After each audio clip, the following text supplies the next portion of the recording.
नमस्कार मित्रांनो, मी स्वाती तोरसेकर एशा पृथ्वीमध्ये तुमचं स्वागत करते. अमेरिकेने व्हेनेझुएला मधून त्यांचे अध्यक्ष मदुरो यांचं थेट अपहरण केलं आणि त्याच्यासाठी स्वतःचं सैन्य त्या देशामध्ये धाडलेलं होतं. अमेरिकेच्या कायद्यानुसार दुसऱ्या कुठल्या देशामध्ये आक्रमणासाठी म्हणून आपलं सैन्य पाठवायचं असेल, तर त्याच्यासाठी त्यांच्या संसदेची अनुमती घ्यावी लागते. तशी तर घेतली गेलेली नव्हती. मग असं असताना डोनाल्ड ट्रम्प यांनी आपल्या अधिकारांचा दुरुपयोग केला का? हा प्रश्न विचारला जातोय आणि त्याच्यामधून कायद्याची पळवाट नेमकी ट्रम्प यांनी कशी काढली? म्हणजे कल्पना करा तुम्ही की इतका जिथे अ, कायदा इतका सुस्पष्ट आहे, की तुम्ही एक प्रकारे एका देशावरती आक्रमण करता आहात आणि तिथे काहीतरी कारवाई करतात, लष्करी कारवाई करतात. त्याच्या अगोदर संसदेची अनुमती महत्वाची असते. ती बायपास करण्याचा हातखंडा ट्रम्प यांनी आधीच हस्तगत केलेला आहे. नॅशनल सिक्युरिटीच्या नावाखाली त्यांनी टेरिफ वाढवण्याचा उद्योग केला आणि तो देखील राष्ट्रीय सुरक्षेशी प्रश्न जोडल्यामुळे काँग्रेसच्या संमतीची गरज नाही असं त्यांनी परस्पर ठरवून टाकलेलं आहे. ह्याच्या अर्थातच केसेस आता त्यांच्या कोर्टात चालू आहेत आणि त्यांचे निकाल सुद्धा आता अपेक्षित आहेत. मग मधुरोंना ज्या प्रकारे अपहरण केलं गेलं, ती पण एक केस लढवण्यात येणार आहे का? त्याच्यासाठी ट्रम्पनी नेमकं काय कायद्याचं इंटरप्रिटेशन काढलं? मी जेव्हा याचा शोध घेत गेले, तेव्हा माझ्या लक्षात आलं, की मदुरोंना अटक करण्यापूर्वी असं जाहीर केलं गेलेलं होतं, की कार्टेल डिले सोलिस नावाची एक संघटना आहे. अंमली पदार्थांच्या व्यापारामध्ये ती अ, काम करते, सक्रिय आहे. त्याच्यातले जे गुंडे आहेत, अ, ते गुंडे आणि ते नुसते गुंडे नाहीत, तर ते टेररिस्ट आहेत, दहशतवादी त्यांची सूत्र आहेत. तेव्हा या संघटनेचे सूत्रधार, प्रमुख म्हणून मदुरो यांचं नाव दाखल केलं गेलं.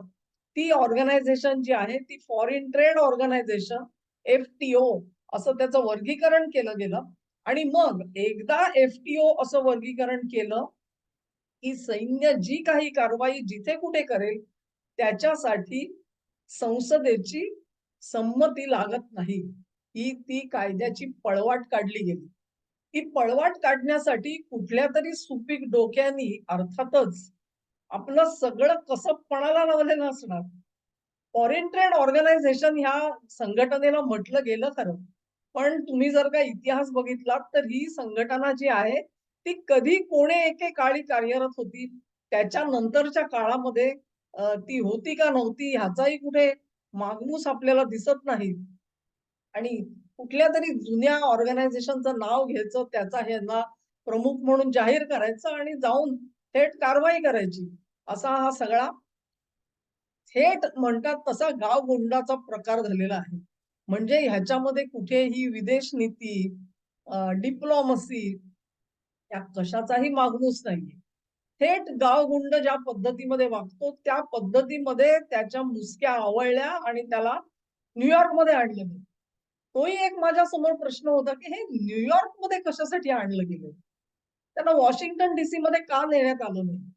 त्याचाही मी शोध घेतला आणि माझ्या लक्षात आलं, की 2020 सालीच मदुरोंवरती एक केस दाखल केली गेलेली होती आणि ही ही केस सुद्धा त्याच आरोपांखाली होती. म्हणजे कुठच्या? की दहशतवादी संघटनेच्या कारवायांमध्ये सामील असण्याचा प्रमुख असल्याचे आरोप मदुरोंवरती 2020 साली केले गेले आणि मग त्याच्यानंतर ती केस न्यूयॉर्कच्या सदर्न डिस्ट्रिक्ट एस-डी-एन-वाय ज्याला म्हणतात त्या कोर्टामध्ये ती दाखल होती. आता असं म्हटलं जातं, की त्यांना एकदा मायदेशात आणल्यानंतर ती जी ऑर्गनायझेशन आहे कार्टेल डिले सोलेस ह्याचा आता अमेरिकेला विसर पडलाय. ते त्याच्याबद्दल बोलायलाच तयार नाहीत. म्हणजे त्या निमित्ताने त्यांनी त्यांच्यावरती कोर्टामध्ये चार्जेस दाखल करायला पाहिजे होते, की हे त्याचे प्रमुख म्हणून त्यांना पकडून आणलं. ते सगळं प्रकरण गेलं बासलामध्ये आता. म्हणजे केवळ पकडण्यासाठी म्हणून ऑर्गनायझेशनचा संदर्भ द्यायचा, त्याला दहशतवादी संघटना म्हणायचं, मग त्याला थेट सैन्याला कारवाई करता येईल याची पळवाट तयार करायची आणि प्रत्यक्षात आणल्यानंतर नाही ते काय महत्वाचं नाहीये. त्याच्याबद्दल ती संघटना त्याच्याबद्दल नाही. ती आमची केस चालू आहे ती. पण 2020 ची केस चालू आहे. त्याच्यामध्येच हे सगळं घोडं दामटं व्हायचं असा प्रकार झालेला आहे. किंवा एक प्रकारे ही जी सवय लागलेली आहे ना, कुठल्याही बाबतीमध्ये संसदेचं मुळी मत विचारातच घ्यायचं नाही. त्यांच्या समोर तो प्रश्न न्यायचाच नाही. संसदेला बायपास करायची ही जी सवय लागलेली आहे, ती कुठे ना कुठेतरी ढोबरं फोडल्याशिवाय राहणार नाही.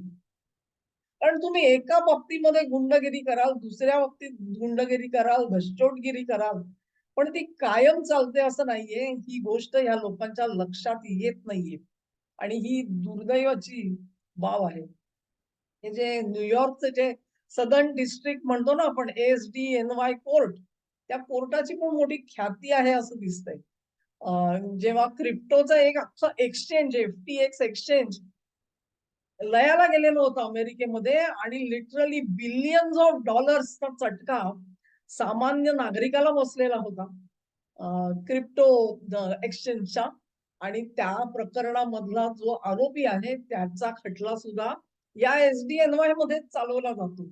इतकंच काय तुम्हाला आठवत असेल निज्जर प्रकरणामध्ये ज्यांनी रॉच्या अधिकाऱ्यांच्या सूचनेवरून निज्जरच्या हत्येचा किंवा पन्नूच्या हत्येचा प्रयत्न केला असा जो निखिल गुप्ता आहे त्याला झेकोस्लोवाकियामधून पकडून झेक रिपब्लिकहून पकडून अमेरिकेत आणलेला होता. त्याची केस सुद्धा त्याच सदर्न डिस्ट्रिक्ट न्यूयॉर्कच्या कोर्टामध्ये चालवली जाते. अशा अनेक इतरही केसेस आहेत पण ह्याच्यामधली आता मधुरोंची केस जी आहे ती सुद्धा अशीच गाजणार आहे. हे जे एसडीएनवाय कोर्ट आहे ना ते वेगळ्याच गोष्टींसाठी प्रसिद्ध आहे मी म्हणतो. आता त्याला सुप्रसिद्ध म्हणायचं का कुप्रसिद्ध म्हणायचं ते तुम्ही ठरवा. तुम्हालाही कळेल त्या कोर्टामध्ये काय काय चालतं ते. म्हणजे जसं हवा तसं सगळं एकंदरीत सुटसुटीत करून मिळतं तुम्हाला. सोडायचा असेल तर सोडू शकता. पकडायचा असेल पकडू शकता. तुरुंगात डांबायचा तुरुंगात डांबू शकता. संगनमताने सोडवायचा संगनमताने सोडवू शकता. नेमकं काय होणार आहे हा प्रश्न. मदुरो इथून पुढे काय भूमिका घेतात? त्यांनी जर का सरकारशी जुळवून घेण्याची भूमिका घेतली तर काय होईल? ते कोणाकोणाला लटकवू शकतील? हाही विचार करा मित्रांनो. हाही विचार करा. कारण तुम्ही जर का म्हणता की ते एका दहशतवादी संघटनेच्या शीर्षस्थानी होते, अशा माणसाची साक्ष ही कोर्टामध्ये ग्राह्य धरली जाईल आणि ते कोर्ट सुद्धा कुठचं तर सदर्न डिस्ट्रिक्ट न्यूयॉर्क कोर्ट अशी परिस्थिती. तेव्हा या सगळ्या घटनांमध्ये ज्या पद्धतीत ट्रम्प घसटून घसटून ह्या केसेस एका बाजूनी आणायचा प्रयत्न करतायत तिथे त्यांची जी कार्यपद्धती आहे मोडस ऑपरेंडी आहे ती डेस्परेशन दाखवते. कुठल्याही प्रकारे आपण बरोबर आहोत, आपण कणखर भूमिका घेतो, आपण अंतिम कारवाई करतो, कडक कडक कारवाई करतो हे दाखवण्याची घाई झालेली आणि ही घाई कशासाठी झालेली आहे? कोणाला इम्प्रेस करायचंय तुम्हाला? जनतेला इम्प्रेस करायचं तर जनता अशी इम्प्रेस होणार नाहीये. हे जोवर ट्रम्प यांच्या डोक्यात जात नाही तोपर्यंत हे अशाच पद्धतीचे धडमधडवा निर्णय घेतले जातील पण त्याच्यामध्ये अखेर त्यांचेच पाय रोज जातील. कारण तुम्ही एकदा सांगता की ते एफटीओचे अध्यक्ष होते. आता देशात आणल्यानंतर मदुरो आणि त्या संघटनेचं सगळे जे संदर्भ आहेत त्याचं विसर्जन करून टाकल्यासारखी परिस्थिती आहे. हा दुतोंडीपणा जो आहे ना तो दुतोंडीपणा महागात पडणार आहे. कायम ट्रम्प हे थापा मारतात हा भारताला आलेला अनुभव आहे.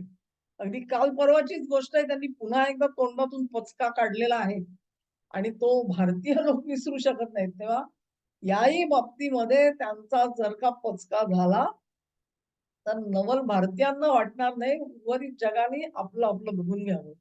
हा व्हिडिओ तुम्हाला आवडला असेल अशी आशा करते. तुम्हाला आवडला असेल तर लिंक शेअर करा, व्हिडिओला लाईक करा, चॅनलला सबस्क्राईब करा आणि सहकार्य माझ्यासोबत असंच राहू द्या.